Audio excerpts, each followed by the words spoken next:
TMC के 20 बागी सांसदों ने त्रिपुरा की एक क्षेत्रीय party nationalist citizens party of India यानी एनसीपीआई में विलय करने का ऐलान कर दिया है।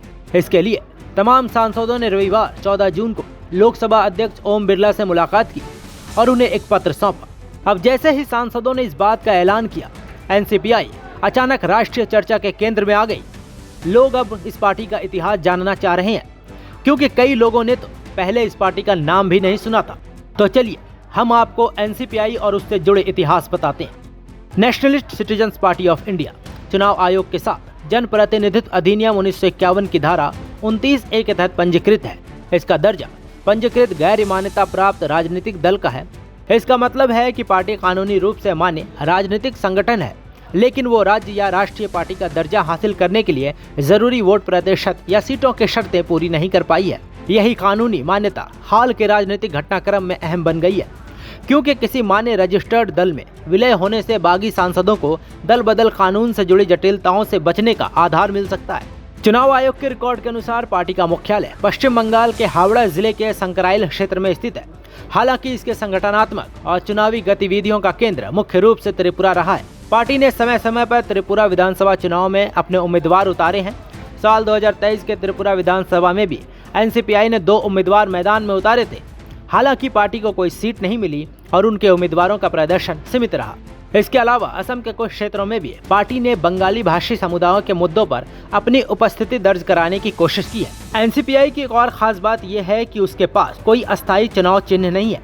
भारतीय जनता पार्टी के कमल और कांग्रेस के हाथ जैसे आरक्षित चुनाव चिन्ह केवल मान्यता प्राप्त दलों को मिलते हैं। चूँकि एनसीपीआई गैर मान्यता प्राप्त पार्टी है, इसलिए उसे हर चुनाव में चुनाव आयोग की ओर से उपलब्ध कराई जाने वाली फ्री सिंबल में से चयन करना पड़ता है। हालांकि चुनाव आयोग के नियमों के तहत वो किसी खास चुनाव के लिए एक साझा चुनाव चिन्ह आवंटित कराने का आवेदन कर सकती है, लेकिन ये सुविधा स्थायी नहीं होती।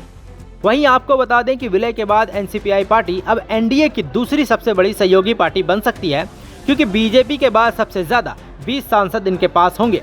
इन सांसदों के बागी होने के बाद ममता बनर्जी की पार्टी तृणमूल कांग्रेस का अस्तित्व भी खतरे में आ सकता है, क्योंकि उनके पास लोकसभा में सिर्फ 8 सांसद बच जाएंगे। यहाँ आपको इस बात की भी जानकारी दे दूं कि एनसीपीआई पार्टी के संस्थापक शांतनु दे ने कहा कि इस फैसले पर उनसे या पार्टी के कई वरिष्ठ नेताओं से कोई चर्चा नहीं की गई है।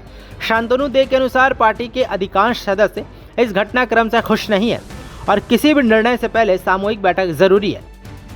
अरे अगर मेरा छोटा सा दल है, अगर ये बड़ा होगा तो क्यों ना खुश होंगे। अच्छा। मगर उसके लिए बातचीत करना पड़ेगा प्रॉपर तरीका से। तो कॉन्स्टिट्यूशन है ना, उसको मान के चलेंगे सब। तो आप क्या करेंगे यार? बैठना चाहेंगे तो जरूर बैठेंगे। किसके साथ? सबके साथ।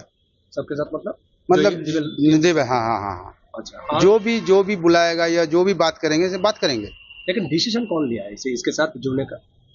इसे जुड़ने का डिसीजन तो उन लोगों से कौन लिया हम नहीं मालूम। यहाँ तो सुन रहे हैं प्रेसिडेंट ने ऐसा किया। आपका पार्टी का एनसीपीआई? हाँ। प्रेसिडेंट कौन है? शिवली कुंडू। उन्होंने खुद डिसीजन लिया? ना, उन्होंने तो खुद डिसीजन लिया। अभी तक तो मुझे फोन नहीं किया। अच्छा। मैं सोचता हूँ मुझे भी फोन करेंगे वो। ऐसे में अब देखना है कि इस बागी सांसदों का क्या होगा। क्या एनसीपी के नेता उन्हें स्वीकार करेंगे या फिर उन्हें कोई और दूसरा रास्ता देखना होगा। आप इन तमाम मामलों पर क्या सोचते हैं, हमें कमेंट्स में जरूर बताएं। निष्पक्ष मतलब न्यूज़ 24।